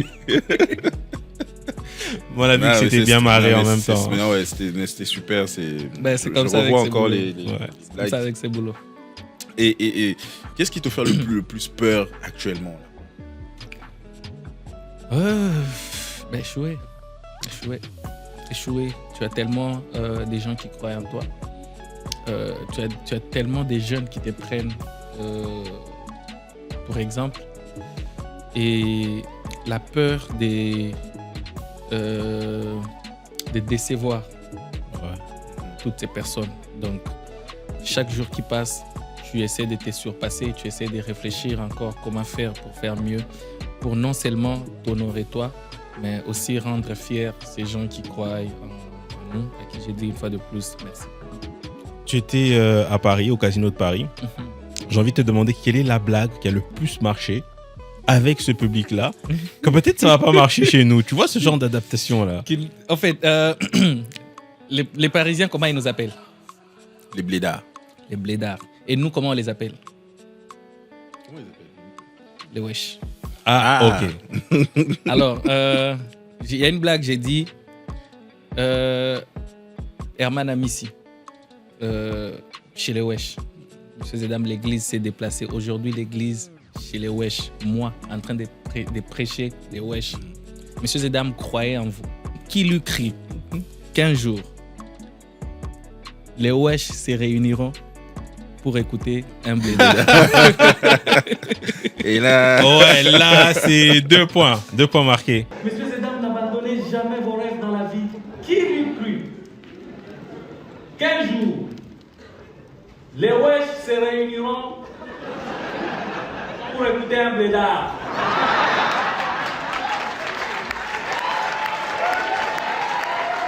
Ils étaient grave morts de rire. Ils ont applaudi. Et après, tu t'es dit, c'est comme ça que tu dois réfléchir sur les blagues circonstancielles. Donc, voilà. Mais justement, est-ce que... parce que j'imagine que la plupart, c'était quand même des Congolais dans la salle. Même si c'est vrai que tu touches aujourd'hui toute l'Afrique francophone, mais... Il y avait des Congolais des deux rives. Il y avait les Camerounais, il y avait les Ivoiriens, il y avait les Gabonais, il y avait le...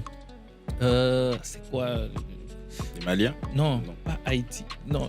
Cap-Verdien? Non. Attends, je sais de quoi tu veux parler. Voilà. Et là. Il y a quoi? Tous ces Guadeloupe. Ah, ok, voilà, outre-mer voilà, et tout. voilà, Voilà, ok. voilà.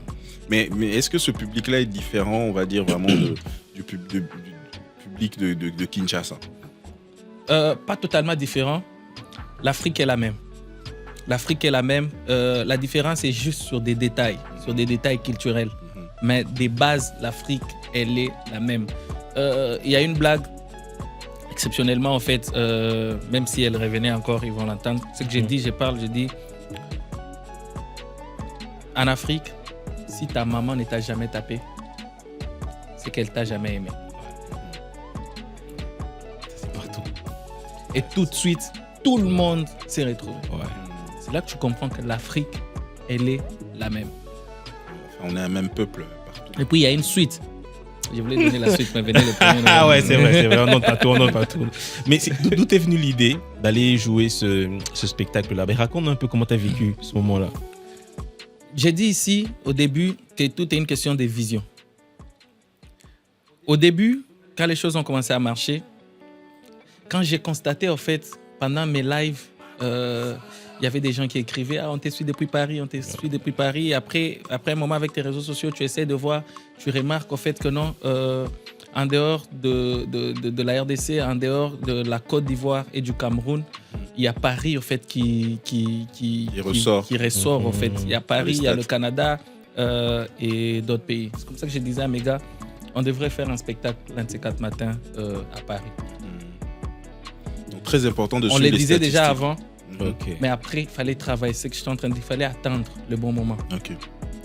Le bon moment, les bons moments. On pouvait les faire la période où on a sorti Je suis dans le bruit. Mhm. C'était parti. On avait des invitations. Là, les gars, venez. Mais après, je disais à mon équipe, non, je sens pas. C'est trop tôt. Je sens que c'est trop tôt. Pas qu'on a un large public, mais peut-être moi-même aussi, je suis pas encore prêt en fait, à offrir ce qu'ils veulent, voilà, ce qu'ils attendent de nous. N'oublie pas ces gens qui t'apprécient sur les réseaux sociaux. Quand tu vas le voir, ce ne sont pas les blagues, des vidéos que tu fais en fait. Que tu dis non. Exact. C'est aussi un challenge en fait. C'est que ces gens-là se disent, on va voir de quoi il est capable en fait, à part les vidéos qu'il nous fait.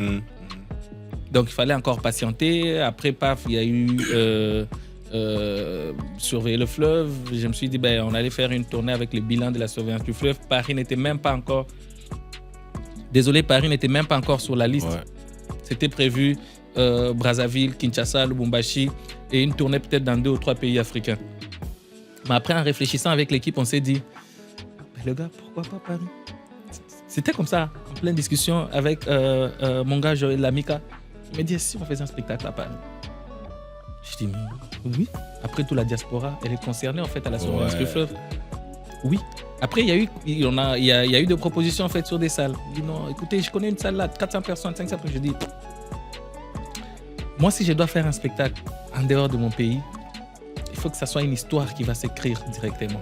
C'est soit on est prêt, on les fait, soit on n'est pas prêt, on patiente. On peut prendre quelle salle? Il y a eu des propositions, il y a eu des propositions. Casino de Paris, ça sonne déjà Casino de Paris. Pour moi, c'est une salle mythique. J'ai dit aux gars, c'était ma première question. Vérifiez d'abord le Casino de Paris. C'est Combien de places? Les gars, non, c'est 2050. J'ai dit, on prend. Mais quand j'ai annoncé, avant d'annoncer les trucs, annoncer juste aux gens que j'allais faire le Casino de Paris, non, regarde, on sait, on croit en toi. Mais patient. Ou encore, regarde, prends une salle de 200 personnes, avance petit à petit. C'est comme ça qu'on n'a pas trouvé des producteurs pour cet événement. Et j'ai dit à mon équipe, le gars, vous croyez en moi? Oui, on va le produire nous-mêmes. On est allé, ça a été une réussite au-delà de tout ce qu'on a eu à traverser, par tout ce qu'on est passé, beaucoup de stress, voilà, de combats par-ci par-là. Mais Dieu a été avec nous, on l'a fait. Et justement, je pense qu'on va parler directement du spectacle qui arrive. Donc on a quitté Paris et là, il y a un gros spectacle. Évidemment, tu as fait d'autres petits spectacles en province. Et là, il y a maintenant un grand retour à Kinshasa parce que justement... voilà, tu as été à Paris, tu as été à Lubumbashi, tu as été au Gabon, et nous, Kinshasa, on se demande à quand Kinshasa? Et donc, il y a un spectacle, et dans ce spectacle-là, tu dis que tu vas nous expliquer. Et est-ce que tu peux seulement nous expliquer maintenant, qu'on en finisse là? Déjà, d'où je viens, je vais vous expliquer, parce que plusieurs personnes ont à me poser la question. À la base, c'est les bilans de la surveillance du fleuve qui doivent continuer. Voilà. Maintenant, il s'est fait qu'après le spectacle de Paris, plusieurs extraits en fait, du spectacle ont fuité, voilà. C'est que ça ne me permettait plus, cet engouement n'allait plus exister en fait, de continuer sur les bilans de la surveillance du fleuve, sachant qu'il y a beaucoup de temps en fait, passé entre les 2 spectacles. Alors, je suis avec mon équipe, on voit en fait, on constate tout ça, on est en train de parler, ils me disent, mais regarde, mais avec cette histoire, est-ce qu'on revient toujours sur les bilans de la surveillance du fleuve? On fait comment? Tu changes? Comment on va faire? Je leur ai dit, soyez calme, je vais vous expliquer. Donc, c'est-à-dire que même l'équipe va découvrir. Non, en fait, j'explique comment c'est sorti. Ils me posent la question de savoir comment on va faire. J'ai dit, soyez calme. Je vais vous expliquer. C'est que ça sort comme ça, on dit... On ne réfléchit pas tout de suite.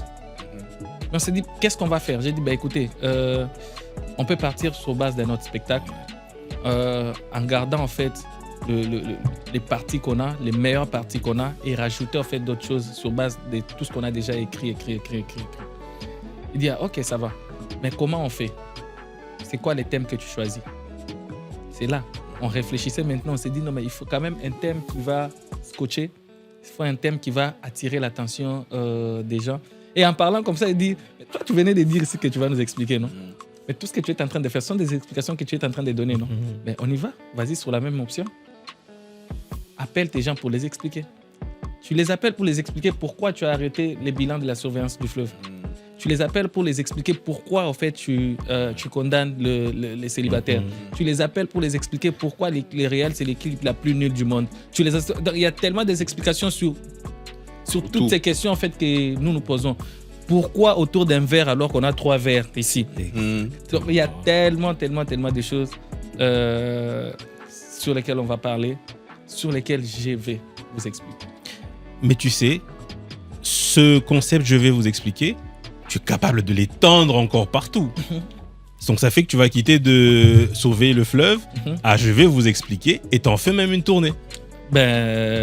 Pourquoi pas? Voilà. C'est ingénieux tout ça. Et je voulais savoir, est-ce que le spectacle à Kinshasa, ce n'est pas pour toi une démonstration de force? Est-ce que c'est ton premier gros spectacle à la capitale quand même, après tout ce succès? Déjà en termes de one-man show, c'est le premier au fait de l'histoire de notre pays. Je pense, peut-être que je pourrais me tromper.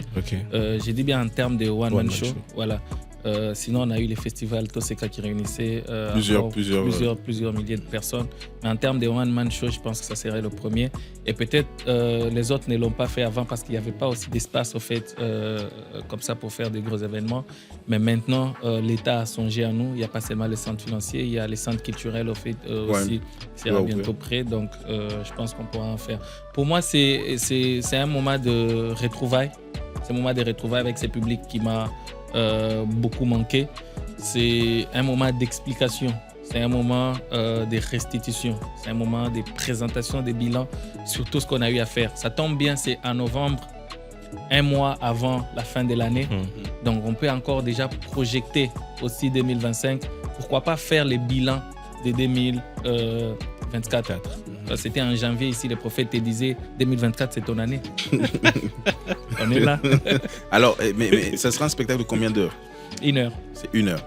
1 heure, mais en tout... il y aura des premières parties. 2h30 pour tout l'événement. Pour tout l'événement. Okay. En tout cas, nous vous invitons massivement à être là à ce spectacle.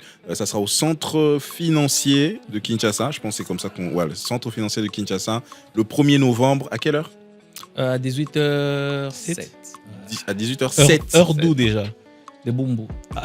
Heure de Bumbu, faudrait préciser. 18h07, heure de Bumbu. On se retrouve au centre financier. Venez un peu plus tôt parce qu'il y aura évidemment beaucoup de monde. Ouais. Choisissez les bonnes places. Achetez votre billet déjà partout.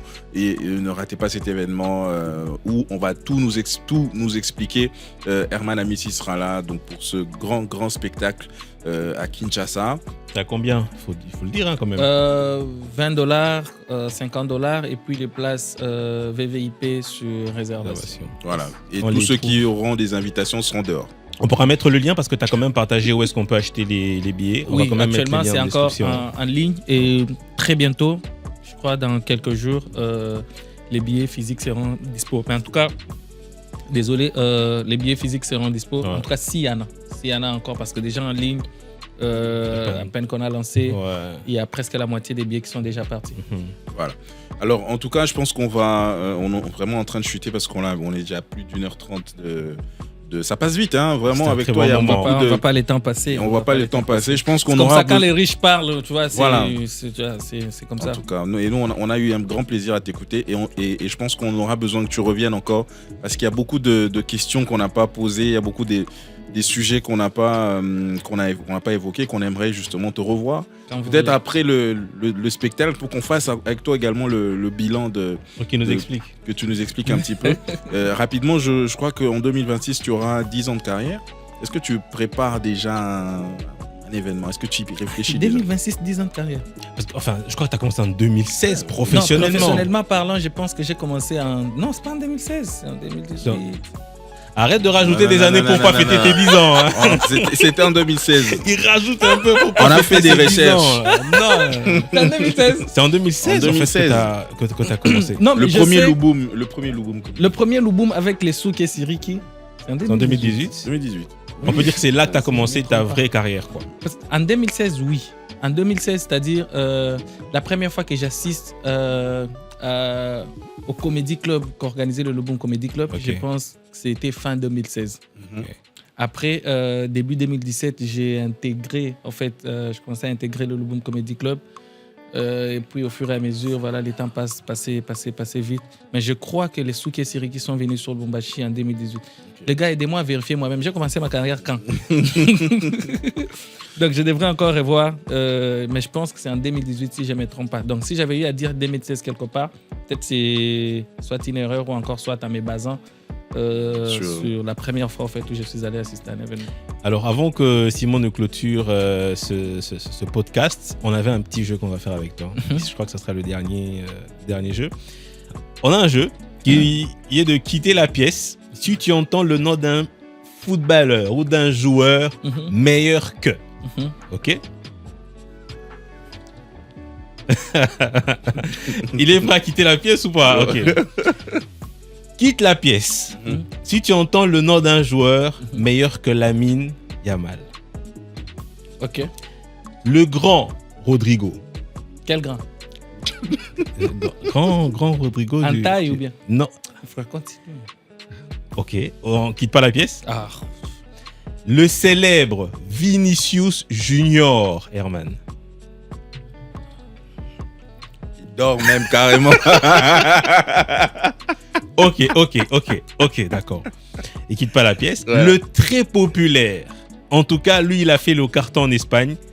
Kylian Mbappé. Herman, tu abuses. Kylian.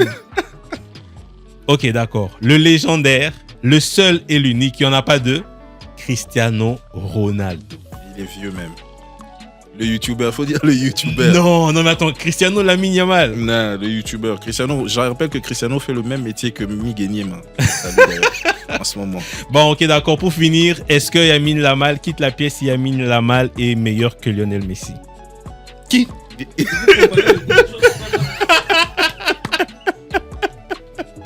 On s'y attendait. Non, mais vraiment, t'as refusé Rodrigo, Vinicius, Kylian Mbappé, Herman. Non, mais vraiment, d'où te vient l'amour C'est qui cet qui, amour Rodrigo de Barcelone comme ça? Parce que t'es vraiment un Barcelonais dans l'âme, quoi. C'est incroyable, ça. Tu sais, être barcelonais, c'est déjà une forme de réussite. Je suis d'accord avec toi. Quand tu es barcelonais, tu as un pas au paradis. Tu vois, l'autre pas. Barcelone, c'est. Barcelone, B, bonheur. Vous abusez. B, bonheur. Voilà. Barcelone, B, bar. C'est comme ça quand on gagne, on est dans l'ambiance tout le temps, tu me vois. Real, R, rien. Voilà, donc. Simon, je te laisse finir l'émission. Non, j'en peux plus. Merci. Je vais inviter tous les Barcelonais à liker cet extrait et surtout à soutenir Daddy. On sera tous, je rappelle, au centre financier de Kinshasa le 1er novembre pour ce grand spectacle. Je vais vous expliquer avec lui-même Herman Amissi. Merci à toi Herman d'être passé chez nous. Merci Simon. En tout cas, ça a été un très bon moment. On a beaucoup appris de toi. La porte est ouverte pour que tu reviennes, pour qu'on reparle encore de toi. Et il y a beaucoup de choses à apprendre sur toi. On peut carrément écrire un livre avec tout ce que tu as déjà fait jusque-là. Ouais. Pourtant, tu n'es même pas encore à la moitié de ta carrière. Tant que ça on te souhaite en tout cas le meilleur. Merci à vous de nous avoir suivis. Merci à vous d'avoir été nombreux à liker, à commenter. Continuez s'il vous plaît à liker, commenter, partager. C'est gratuit, on en a besoin. Mais surtout, activez la cloche pour ne pas rater donc, les prochaines vidéos. Et je te dis merci à toi, Bouli. Merci. Merci Simon et merci Herman pour avoir répondu à l'invitation. Merci. Voilà, merci à l'équipe technique. Je salue donc Hugues Ngewasi qui est derrière les caméras. Je salue Jonathan Fouanani qui nous a fait des très très belles photos aujourd'hui. Mais également Rufin Mouyaya qui est là toujours dans la rédaction de l'émission. Merci à vous. Continuez de nous suivre. On se retrouve sur nos pages YouTube, Rach TV, sur TikTok également, sur Instagram, Rach TV toujours, et sur Facebook, Rach TV. On se retrouve et tout est écrit sur la vidéo justement pour un nouveau numéro avec un nouvel invité. Et entre-temps, nous on reste toujours autour d'un verre. Ciao. Ciao.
Thank